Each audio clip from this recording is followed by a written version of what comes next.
वालेकुम students, exercise 1.6 के आज हम लोग सेकंड क्वेश्चन करेंगे। कल हमने क्वेश्चन नंबर 1 किया, उसके पार्ट्स किए, मैट्रिक्स एंड मरीन मेथड से, द कैमर रूल से, दोनों से करके देखा। तो उसमें हमने एक्स एंड वाई के वैल्यूज फाइंड किए और इस तरह से हमने इनको हल किया और सोल्यूशन सेट बनाया। एंड पे आगे जो है क्वेश्चन नंबर 2 है इसका, उसमें भी उन्होंने यही कहा है, solve the following word problem by using matrix and marine method and Cramer rule. यानी कि एक क्वेश्चन जो है, जो सेकंड वाला है, थर्ड आगे तक 6 तक सारे के सारे हम लोगों ने मैट्रिक्स एंड मरीन मेथड और कैमर रूल दोनों से करके देखने हैं। ठीक है जी। सो सबसे पहले जो फर्स्ट क्वेश्चन नंबर 1 था उसमें ये था कि हमें इक्वेशंस पहले से दी हुई थी, लेकिन इसके अंदर ये है कि हमने इक्वेशंस खुद बनानी है, स्टेटमेंट्स को यूज करते हुए, उन्हें अंडरस्टैंड करते हुए, और उसके बाद उन इक्वेशंस को मैट्रिक्स एंड मरीन मेथड और कैमर रूल से बाद में सॉल्व करके देख लेना है। सो सबसे पहले हम अपने क्वेश्चन की तरफ आते हैं। हम अपनी स्टेटमेंट को पढ़ते हुए देखते हैं और सब इसकी जो है इक्वेशंस बनाते हैं। ठीक है। सो जो क्वेश्चन है उसमें 3 स्टेटमेंट्स हैं, हमने तीनों को बारी बारी लेना है और उनके हिसाब से उनकी इक्वेशन बनानी है। नंबर 1 हम लोग इसको रीड कर लेते हैं। The length of a rectangle is 4 times its width. The perimeter of the rectangle is 150 centimeter. Find the dimension of the rectangle. ठीक है जी। तो यहाँ पर जो मेन बात हो रही है वो रेक्टेंगल की बात हो रही है। जो शेप है वो है रेक्टेंगल। तो सबसे पहले मैंने यहाँ पर एक रेक्टेंगल ड्रॉ कर लिया। अगर हम लोग इसके पहले स्टेटमेंट को देखें तो यहाँ पर लेंथ की बात हो रही है, यानी the length of a rectangle is 4 times it's width, यानी लेंथ की बात हो रही है और विड्थ की बात हो रही है। तो यानी रेक्टेंगल था, तो मैंने सबसे पहला काम है, हम लेंथ और विड्थ को कोई ना कोई नाम दे लेंगे। ठीक है। तो हम यहाँ पर लेट लिखते हैं, let length is equals to x. Length को हमने एक्स पोज किया और उसके बाद हमारी जो विड्थ है उसको हम लोगों ने y कर लेना है। ठीक है जी।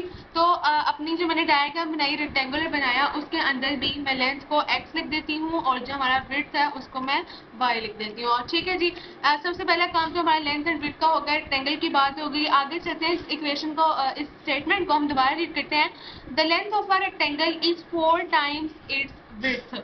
उन्होंने कहा कि जो इस रेक्टेंगल की लेंथ है ना वो 4 टाइम्स इट्स विड्थ, यानी कि अगर 4 दफा विड्थ होगी, आप खुद फोकस करेंगे, देखें एक विड्थ समझेंगे इतनी है।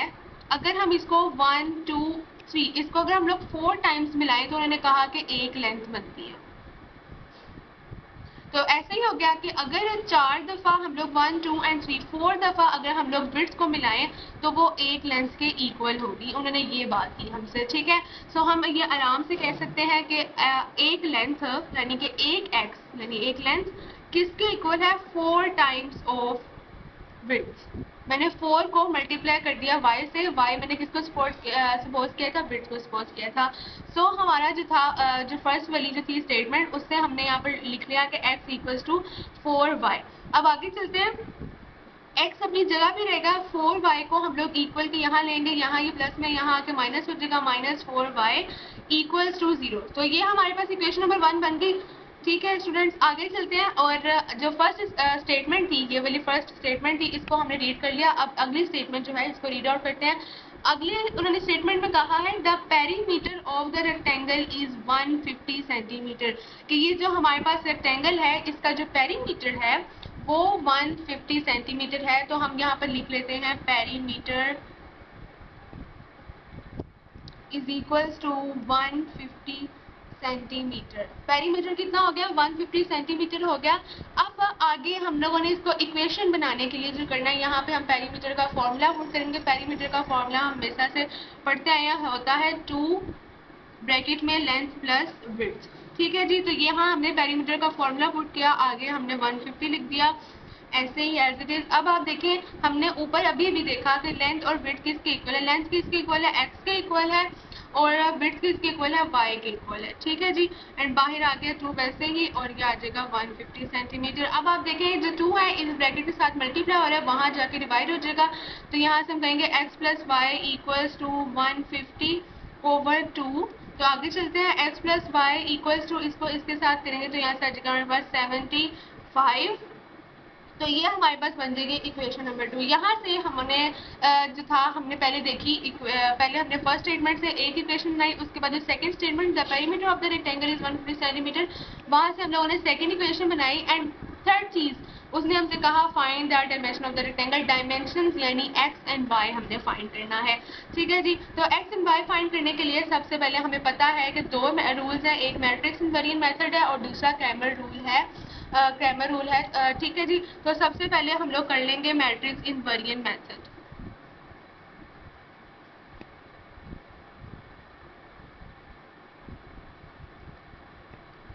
हमें हर मैट्रिक्स की तरह पता है कि हमने सबसे पहले क्या करना है, इन मैट्रिक्स को सबसे पहले जो इक्वेशंस होंगी उनसे मैट्रिक्स बनाएंगे, तो इसके लिए भी हम सबसे पहले ये करेंगे, तो आगे चल के हम इनकी मैट्रिक्स बना लेंगे। जी, अब हमारे पास दो इक्वेशंस आई थी, अब हमने इनको मैट्रिक्स इनवेरिएंट मेथड और क्रैमर रूल से सॉल्व करने लगे हैं। मैंने आपसे कहा कि मैट्रिक्स इनवेरिएंट मेथड हो या क्रैमर रूल हो, सबसे पहले हम क्या करते हैं, इनकी मैट्रिक्स फॉर्म बना लेते हैं। सो इसमें भी हम ऐसे ही करेंगे कि सबसे पहले इनकी मैट्रिक्स बना लेते हैं। यहाँ से हमारे पास x ऊपर है 1, यहाँ पर x 1 है, यहाँ पर -4 और इधर भी 1। ठीक है जी, तो ये हमारा फर्स्ट मैट्रिक्स बन गया। सेकंड मैट्रिक्स हम हर क्वेश्चन की तरह x एंड y का बनाते हैं और बाद में इक्वल का साइन लगा के हम उनका मैट्रिक्स बनाते हैं जो दोनों इक्वेशंस में इक्वल के बाद होते हैं, 0 एंड 75। ठीक है, तो फर्स्ट वाली जो इक्वेशन है हम उनको नाम दे लेंगे a का 1 1 -4 एंड 1। जो सेकंड इक्वेशन है उसको हम लोग नाम देते हैं x का जो है x एंड y। तो जो थर्ड वाली इक्वेशन है वो हम लोग नाम दे लेते हैं 0 एंड 75। ठीक है, तो हमने सब इन इक्वेशन को सिंपली नाम दे लिया। अब हम फोकस करें, जब ये a है, ये x है और ये b है, तो हम इस वाले मैट्रिक्स की जगह a लिखेंगे, फिर x y वाले मैट्रिक्स की जगह x लिखेंगे, इक्वल का साइन डालेंगे, उसके बाद ये b। ठीक है ना, हमने इसको b का नाम दिया, यहाँ पर हम b डाल देंगे।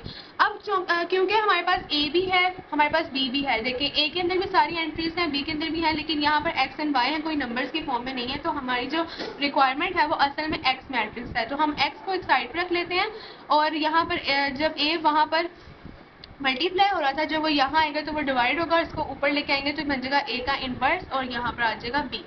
सो स्टूडेंट्स आगे चलते हैं। अब देखिए कि ये जो है हमारे पास x equals to a inverse b, ये हमारे पास एक तरह से इक्वेशन बन गई, इसका हम लोग i का नाम दे लेते हैं। अब इस इक्वेशन को देखते हुए हमारे पास x भी है, b भी है, बिल्कुल सिंपल फॉर्म में, लेकिन जो a इनवर्स है वो हमें लेना पड़ेगा। तो स्टार्ट करते हैं। सबसे पहले हम लोग a का डिटर्मिनेंट लेंगे, जैसे हम पहले करते आए हैं 1 1 -4 एंड 1, कि इसका सोल्यूशन पॉसिबल है कि नहीं। सो 1 1 से आ जाएगा हमारे पास 1 माइनस, यहाँ से आ जाएगा 1 1 -1 एंड -4। ठीक है जी, सो यहाँ से आ जाएगा 1 + 4, यहाँ से आ जाएगा 5। तो 5 इज नॉट इक्वल टू 0, हम कहेंगे सो सोल्यूशन इज पॉसिबल। ठीक है जी, तो इसका जो सोल्यूशन है वो पॉसिबल है। अब हम आगे चलेंगे और इसका सोल्यूशन स्टार्ट करते हैं। तो सबसे पहले हमें पता है कि हम a का इन्वर्स ले रहे हैं, तो a का इन्वर्स हमें पता है इक्वल होता है a/a का determinant multiply by adjoint a। ठीक है जी, तो a का डिटर्मिनेंट तो हम ऊपर ले चुके हैं, अब हमारे पास दूसरी रिक्वायरमेंट है एडजॉइंट a, तो हम लोग एडजॉइंट a ले लेते हैं। सबसे पहले मैं आपको सिर्फ a का मैट्रिक्स लिख के दिखा रही हूँ और उसको हम आगे लेके चलेंगे। a का मैट्रिक्स है 1 1 -4 एंड 1। सो इसका एडजॉइंट मैं नेक्स्ट स्टेप में ले रही हूँ। देखिए 1 एंड 1 और 1 एंड -4। अब देखिए जो 1 एंड -4 है, इन दोनों के हम लोग साइन चेंज करते थे, यहाँ आ जाएगा -1 और वो जो 4 है वो पॉजिटिव। ठीक है जी, अब इन दोनों को 1 को आपस में छोड़ोगे कि 1 उधर चला जाएगा और ये इधर आ जाएगा, तो ये इस तरीके से हो जाएगा। सो हमने यहाँ स्टूडेंट इसका एडजॉइंट भी ले लिया। अब हम इसको a के इनवर्स में पुट कर देते हैं, तो आगे चलते हैं और a के इनवर्स में इनको पुट करते हैं। 1 ओवर जो डिटर्मिनेंट था वो हमारा आया था 5, अभी हमने सोल्व किया, और एडजॉइंट जो लिया था उसको हम यहाँ पर वैल्यू पुट करते हैं 1 -1 4 एंड 1। ठीक है जी, तो ये हमने पुट कर दिया। अब देखिए यहाँ पर हमारे पास a का इनवर्स भी आ गया। अब जो हमारी इक्वेशन थी हम यहाँ पे लिखते हैं putting values in equation i।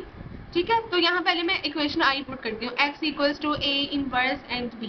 तो स्टूडेंट्स यहाँ से देखें, अभी हम लोगों ने a का इनवर्स भी फाइंड कर लिया, b भी हमारे पास है, x भी हमारे पास है। सो डायरेक्ट यहाँ पर वैल्यूज पुट करना स्टार्ट करते हैं, जो मैट्रिक्स जो है हमारे वो मैट्रिक्स पुट करना स्टार्ट करते हैं। x हमारे पास x एंड y। आगे चलते हैं, a का इनवर्स अभी हमने निकाला वो लिख लेते हैं 1/5 एंड 1 -1 4 एंड 1। आगे जो हमारा b है वो लिख लेते हैं 0 एंड 75। ठीक है, तो फर्दर चलते हैं।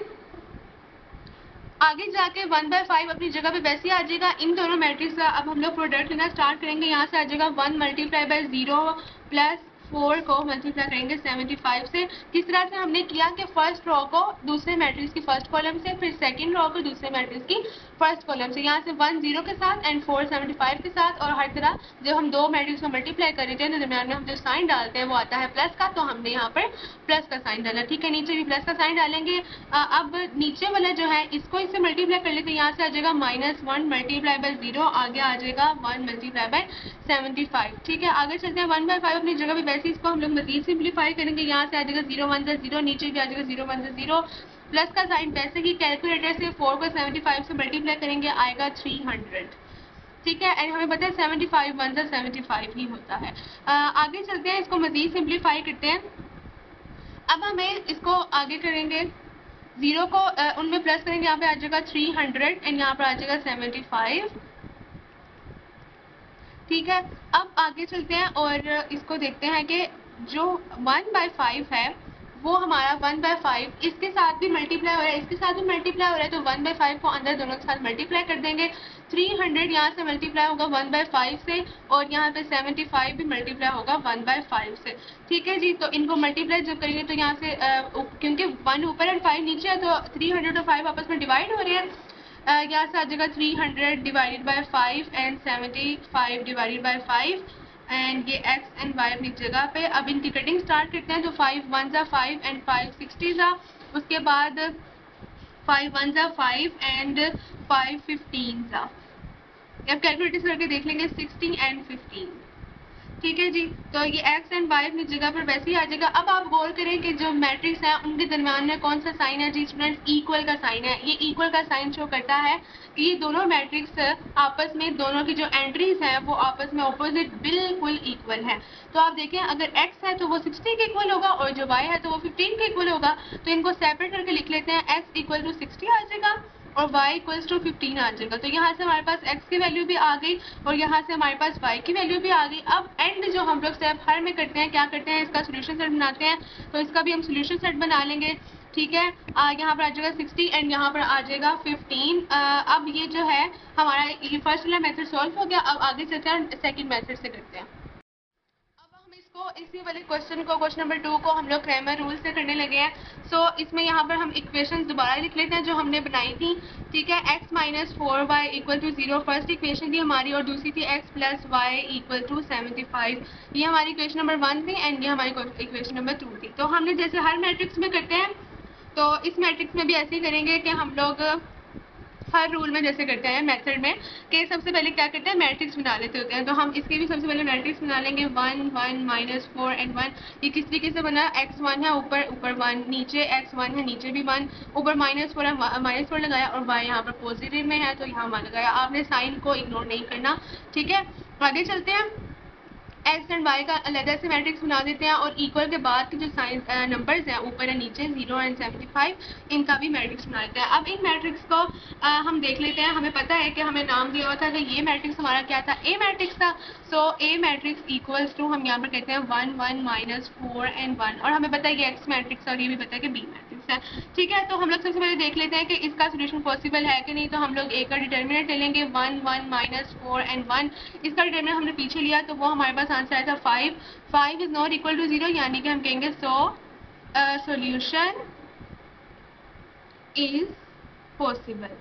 ठीक है, तो आगे आपको पता है कि क्रैमर रूल में हम लोग दो तरह से करते हैं इसको। एक होता है हम लोग बनाते हैं ए एक्स का डिटर्मिनेंट और एक हम लेते हैं ए वाई का डिटर्मिनेंट। ठीक है जी, तो हम लोग सबसे पहले हमारे पास दो चीज़ें जो हैं वो हमें चाहिए। सबसे पहले हम लोग चाहिए ए एक्स और बाद में चाहिए ए वाई। तो हम यहाँ पर पहले ए एक्स बना लेते हैं। हम कहते हैं फर्स्ट ऑफ ऑल हम यहाँ पर ले रहे हैं ए एक्स का डिटर्मिनेंट। अब हमें चाहिए ए एक्स का डिटर्मिनेंट, लेकिन हमें ए एक्स का डिटर्मिनेंट लेने से पहले हमें ए एक्स मैट्रिक्स भी तो चाहिए। तो हम ए एक्स मैट्रिक्स बनाएंगे सबसे पहले कि वो किस तरीके से बनता है। अब मैंने आपको बताया, फिर से रिकॉल कर रही हूँ कि जब हम लोग ए एक्स बना रहे हैं तो उसमें तो हमारा जो कांस्टेंट ये वाला, इसे कहते हैं कांस्टेंट मैट्रिक्स। क्यों? क्योंकि इसमें कोई चेंजेस नहीं आती। असल में चेंजेस जो आती है वो आती हैं ए मैट्रिक्स में, इसमें नहीं आती। तो हम इसे कहते हैं कांस्टेंट मैट्रिक्स। ठीक है। तो जब हम ए एक्स बना रहे होंगे तो जो कांस्टेंट मैट्रिक्स होगा उसको हम लोग फर्स्ट कॉलम बनाएंगे 0 75, ठीक है जी। और जो इसके ए मैट्रिक्स है, बाद में जो ए मैट्रिक्स का जो सेकंड कॉलम है वो हम यहाँ पे पुट करेंगे -4 एंड 1, ठीक है। ये हमारे पास आ जाएगा ए एक्स। अब हमारे पास जो रिक्वायरमेंट है वो क्या है, हमने ए एक्स का डिटर्मिनेंट लेना है। सो यहाँ पर हम लोग क्या कर लेते हैं, ए एक्स का डिटर्मिनेंट ले लेते हैं, ठीक है। 0 75 -4 एंड 1, इसका अब हम लोग डिटर्मिनेंट ले लेंगे। तो यहाँ से आ जाएगा 0 1 सा 0 एंड -4 मल्टीप्लाई हो जाएगा 75 से। तो यहाँ पर 0 प्लस प्लस प्लस 4 में 75 से मल्टीप्लाई करेंगे, यहाँ से आते हैं 300। आप कैलकुलेटर से करके देख लीजिएगा, ठीक है। 300 आ जाएगा। सो ए एक्स का डिटर्मिनेंट हमारे पास आ गया। दूसरी चीज हमें क्या चाहिए, हमें चाहिए ए वाई का डिटर्मिनेंट, ठीक है। सो ए वाई का डिटर्मिनेंट चाहिए। इसके लिए सबसे पहले हमें चाहिए ए वाई का मैट्रिक्स। तो ए वाई का मैट्रिक्स मैंने आपसे कहा कि जब हम लोग ए वाई का मैट्रिक्स बना रहे होते हैं तो जो कांस्टेंट मैट्रिक्स होता है, मैंने आपको दोबारा रिकॉल कर दी थी, कांस्टेंट मैट्रिक्स कौन सा होता है, जो यहाँ पर देखिए जो इक्वल के बाद बनता है, ये कांस्टेंट मैट्रिक्स होता है। और इसे क्यों कहते हैं, क्योंकि इसमें कोई चेंजेस नहीं आती हैं, ठीक है। तो हम इसको ए वाई बनाने में पुट करेंगे, कहाँ पुट करेंगे इसको, हम यहाँ पर सेकेंड कॉलम में पुट करेंगे। आपने याद रखना है, जब हम लोग ए एक्स बना रहे होंगे तो उसको हम लोग फर्स्ट वाले कॉलम में डालेंगे ए एक्स में, और ए वाई में हम उसको कांस्टेंट मैट्रिक्स को हम लोग सेकंड कॉलम में डालेंगे, और बाद में हम ए की जो अपनी वैल्यूज हैं वो पुट करेंगे। ए मैट्रिक्स से फर्स्ट कॉलम की वैल्यूज पुट करेंगे। फर्स्ट कॉलम आपने यहाँ पर पुट करना है ए मैट्रिक्स का, ठीक है जी। आगे चलते हैं और ए वाई का डिटर्मिनेंट ले लेते हैं। यहाँ से 1 1 0 एंड 75 का डिटर्मिनेंट की बारी आ गई। 7 5 जा 75, 1 जा हमारे पास आ जाएगा 75, यहाँ से -0 1 जा आ जाएगा 0। तो यहाँ से आ गया हमारे पास 75 ए वाई का डिटर्मिनेंट। तो हमारे पास ए एक्स का डिटर्मिनेंट भी आ गया, ए वाई का डिटर्मिनेंट भी आ गया। सो उसके बाद हमें पता है कि जब दोनों के डिटर्मिनेंट आ जाते हैं तो एक्स और वाई हम किस तरह से फाइंड करते हैं। यहाँ पर मैं लिखती हूँ एक्स, कोमा डालते हैं, और यहाँ पर मैं लिखती हूँ वाई। ये दो फॉर्मूलेज हैं, ये आपने ए एक्स और ए वाई जो है जब वो कर लेना है उसके बाद आपने ये जहन में रखना है कि आपने इसके बाद क्या करना है। यहाँ पर आपने ए एक्स का डिटर्मिनेंट ओवर ए का डिटर्मिनेंट, और जब वाई है तो उसके लिए ए वाई का डिटर्मिनेंट ओवर ए का डिटर्मिनेंट, ठीक है जी। तो आगे बारी वैल्यूज पुट करने की। ए एक्स की वैल्यू हम यहाँ से कुछ देख लेते हैं, हमारे पास क्या आई थी। ए एक्स की वैल्यू आई थी हमारे पास, यहाँ पर देखिए 300 आई थी हमारे पास ए एक्स की वैल्यू, ठीक है जी। तो यहाँ पर हम लोग 300 पुट कर देते हैं। 300 डाला और नीचे हमारे पास ए डिटर्मिनेंट की वैल्यू पीछे से हमने देखी तो हमारे पास आई 5।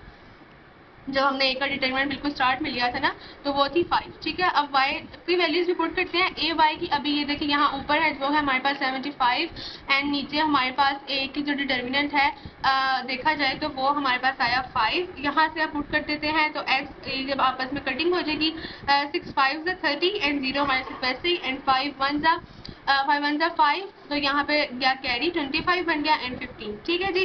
सो ये तो आ गई एक्स की वैल्यू 60 आ गई, और यहाँ से हमारे वाई की वैल्यू आ गई 15।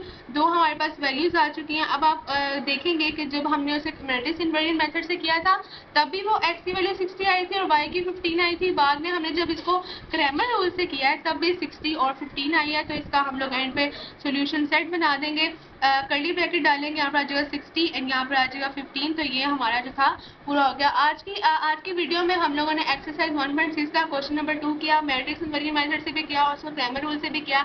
इसमें कुछ नया नहीं था, सिर्फ नया यही था कि आपने उस स्टेटमेंट से अपनी इक्वेशन बनानी सीखनी है, स्टेटमेंट से समझना सीखना है, ठीक है जी। सो मिलते हैं नेक्स्ट क्वेश्चन की वीडियो पर। अल्लाह हाफिज स्टूडेंट्स, टेक केयर।